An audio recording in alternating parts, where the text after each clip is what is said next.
जनमत की पुकार में आपका स्वागत है। कुलियों के हक में संजय सिंह का हल्ला बोल, केंद्र सरकार पर उठाए सवाल। लोग आते हैं, लोग जाते हैं, सारी दुनिया का बोझ हम उठाते हैं।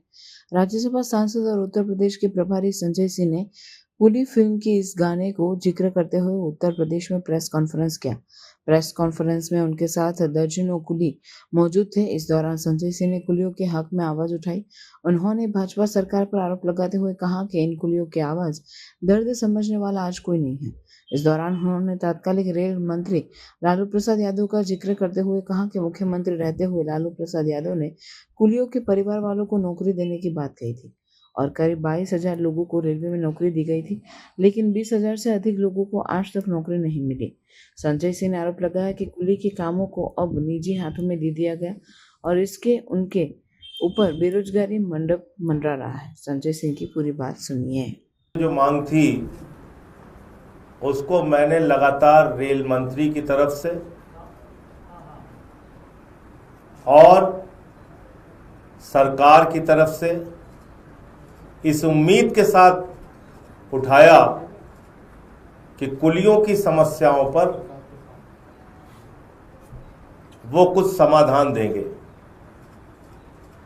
आप जानते हैं, सैकड़ों वर्ष से जब से रेलवे स्टेशन है तब से बोझ उठाने के लिए कुली है।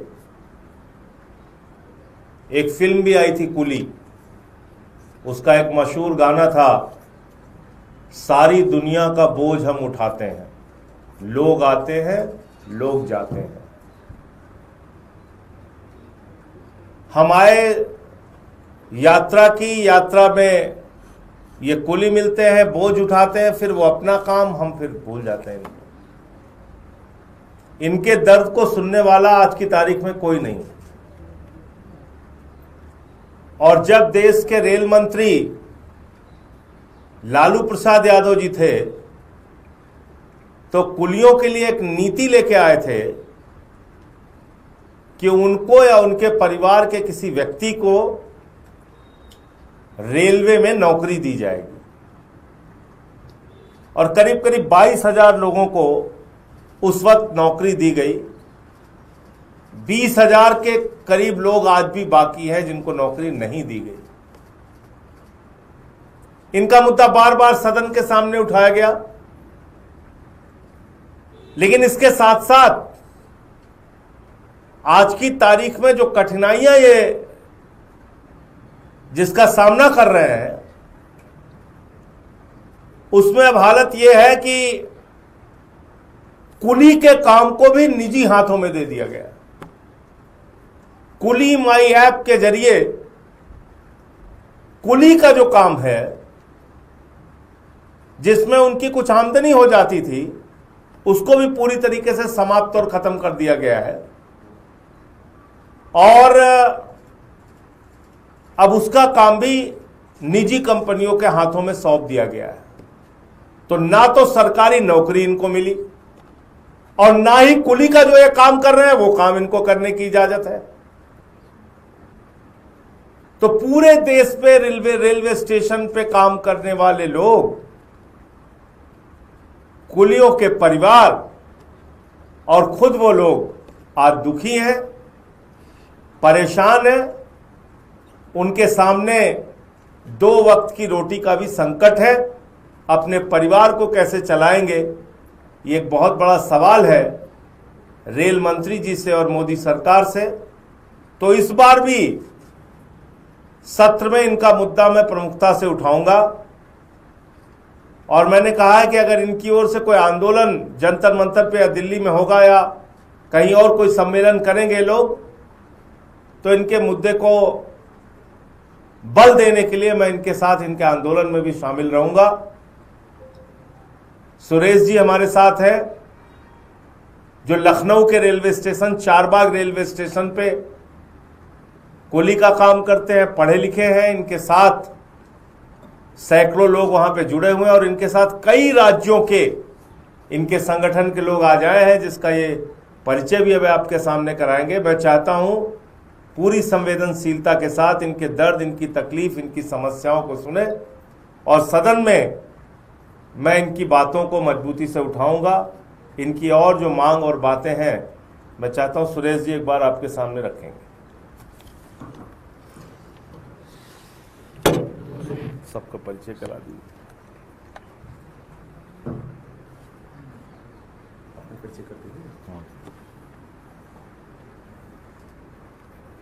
साथियों नमस्कार। मेरा नाम खड़े होकर बोलिए। ना बैठ आराम से बोलिए। मैं राम सुरेश यादव, राष्ट्रीय कुली मोर्चा, जैसा साहब ने जिक्र किया, राष्ट्रीय कुली मोर्चा का मैं संयोजक हूं। और यहाँ पर हमारे साथी जो उपस्थित हैं वो अलग अलग जोन से हैं। सिकंदराबाद जोन से रहमतुल्लाह जी हैं, आपके मऊ से चुन्नू जी हैं, और आप कर्नाटक से इमाम भाई हैं, और बिहार से अरुण जी हैं, ये भोपाल से हैं राकेश जी हैं। बैठ के बोलिए। भोपाल से राकेश जी। इस तरीके से पूरे भारत से हमारा जो है एक डेलीगेशन आज माननीय नेताजी के मिल करके और अपनी बात को पार्लियामेंट में उठाने के लिए यहाँ हम लोग आए हैं। हमारा सवाल ये है कि नेताजी ने बार बार सदन में इस बात को रखा, हम गरीबों की बात को और मांग किया, लेकिन उस पर आज तक कोई कार्रवाई नहीं हुई है। हमारी मांग ये है कि पिछली 2008 में हमारे देश के कुलियों का समायोजन रेलवे के अंदर किया गया था, लेकिन तब इतनी टेक्नोलॉजी नहीं थी। आज जिस तरीके से टेक्नोलॉजी बढ़ी है, चाहे एक्सीलेटर हो, लिफ्टें हो, जिससे हमारा काम ज़्यादा नहीं प्रभावित हुआ, लेकिन आज जो सरकार ने निजीकरण व्यवस्था लेकर आई, उस निजीकरण में हमारे भी काम को प्राइवेट कंपनियों के हाथ में दिया गया। जब हमारे काम को प्राइवेट कंपनियों के हाथ में दे दिया गया तो मेरे पास काम नहीं बचता है। अभी पिछले सदन में नेताजी ने हमारी बात को उठाई, रेल मंत्री जी ने सदन में आकर के ये जवाब दिया कि रेलवे में कुलियों के उत्थान के लिए, उनकी सामाजिक सुरक्षा के लिए रेलवे के द्वारा जो पॉलिसी लाई गई थी, उनके बच्चों को एजुकेशन है, उनको मेडिकल है, उनका यूनिफॉर्म है, उनके रहने के लिए आधुनिक तरीके से जो रेस्ट हाउस बनाए गए थे, जिसमें टीवी है, आरओ है, पानी है, ये सारी सुविधाएं दी जा रही हैं। जबकि ये सारी सुविधाएं इस देश के किसी भी रेलवे स्टेशन पर नहीं दी जा रही है, और रेलवे बोर्ड का आदेश है बाकायदा इसका, उसके बाद भी नहीं दिया जा रहा, और रेल मंत्री जी इस बात का बार बार जिक्र कर रहे हैं। मैं आप लोगों के चैनल के माध्यम से, माननीय नेताजी के माध्यम से एक बार फिर सदन में इस बात को कहलाना चाहूंगा कि इस देश के कुलियों को जो बताया जा रहा है, इस देश के लोगों को जो बताया जा रहा है कि इतनी सारी फैसिलिटीज कुलियों को दी जा रही है, और जबकि नहीं दिया जा रहा है। मुद्दा यह है कि ये फैसिलिटीज लेकर के हम क्या करेंगे जब हमारे काम को किसी प्राइवेट कंपनी के हाथ में दे दिया जाएगा, और प्राइवेट कंपनी अपना आदमी रख करके काम करेगी, तो फिर हमारा काम ही नहीं बचेगा। और जब हमारा काम नहीं बचेगा, हमारे पास अर्निंग नहीं हो, हमारे पास पैसा नहीं होगा, तो हम ना अपने बच्चों को पढ़ा सकते हैं, ना लिखा सकते हैं, ना घर चला सकते हैं। तो पहले तो सरकार से मेरी मांग है, आप लोगों के चैनल के माध्यम से, माननीय नेताजी के माध्यम से हम सरकार तक अपनी बात को पहुंचाना चाहते हैं कि हमको जिस तरीके से 2008 में समायोजित किया गया था हमारे लोगों को, और माननीय लालू प्रसाद जी ने कहा था कि आपको 18 से 50 तक के लोगों को लिया जा रहा है, उसके बाद जो लोग बचेंगे उनके बच्चों को भी नौकरी दी जाएगी, लेकिन वो वादा आज तक पूरा नहीं हुआ है। तो कम से कम आप लोगों के माध्यम से और माननीय नेताजी के माध्यम से रेल मंत्री जी तक जो बात पहुंचाई जा रही है, वो इस बात को ना कहें कि ये सारी सुविधाएं आपको मिल रही है, जबकि ये सुविधाएं मिल ही नहीं रही है। वो एक ही पॉलिसी लेके आए, जब हमारा काम किसी प्राइवेट कंपनी को दे दिए हैं तो हमको सरकार में मर्ज कर दें, हमको अपने रेल के अंदर समायोजित कर दें। चाहे वो अगर उनके पास वैकेंसी नहीं है तो कुलियों की जरूरत है, आप जो है प्राइवेट कंपनी के हाथ में लगेज भी ढोने का आप दे रहे हैं 30 रुपया लगेज, और 50 रुपया आदमी बेहोशी पे बैठा के जा रहा है, तो उस लगेज से जो अर्निंग है वो प्राइवेट कंपनी कमा रही है। मैं आपके चैनल के माध्यम से बताना चाहूंगा कि वो सरकार टिकट पर ही अलाउ कर दे। इससे देश के कुलियों का जो वेतन है वो प्लस सामाजिक सुरक्षा की सारे पैसों का इंतजाम हो जाएगा, और पैसे बढ़ भी जाएंगे सरकार के पास।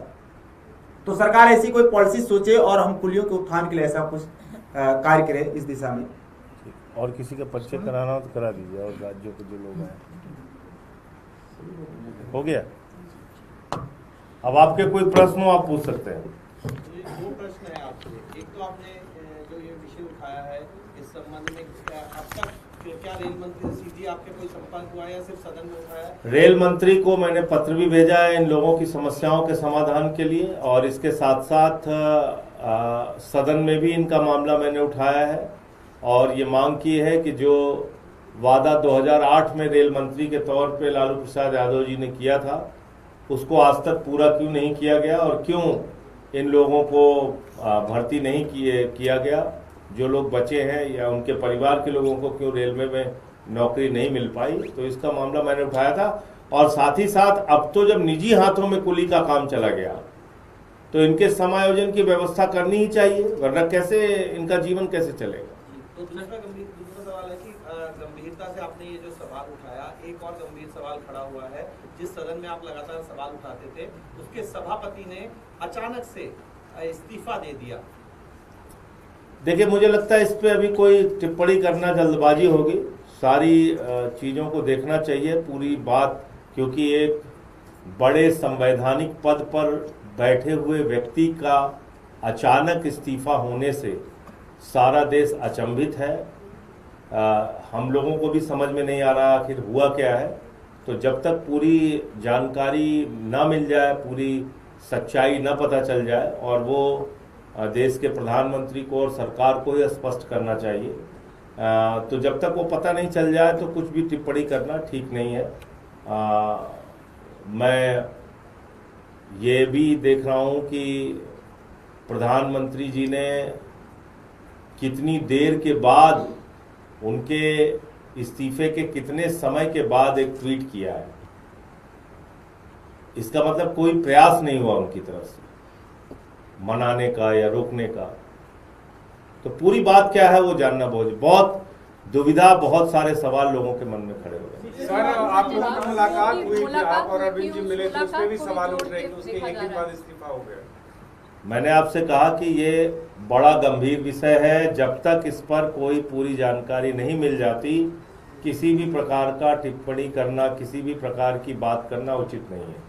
लेकिन आपके जो सदन के साथी हैं वो इसमें राजनीति तलाश रहे हैं, क्योंकि स्वास्थ्य कारणों का हवाला जो है वो सभापति ने दिया, और वही स्वास्थ्य अब जो तलाश रहे राजनीतिक कारण उनको तलाशने दीजिए। आपने आम आदमी पार्टी का पक्ष जानना चाहा, मैंने आपको बता दिया।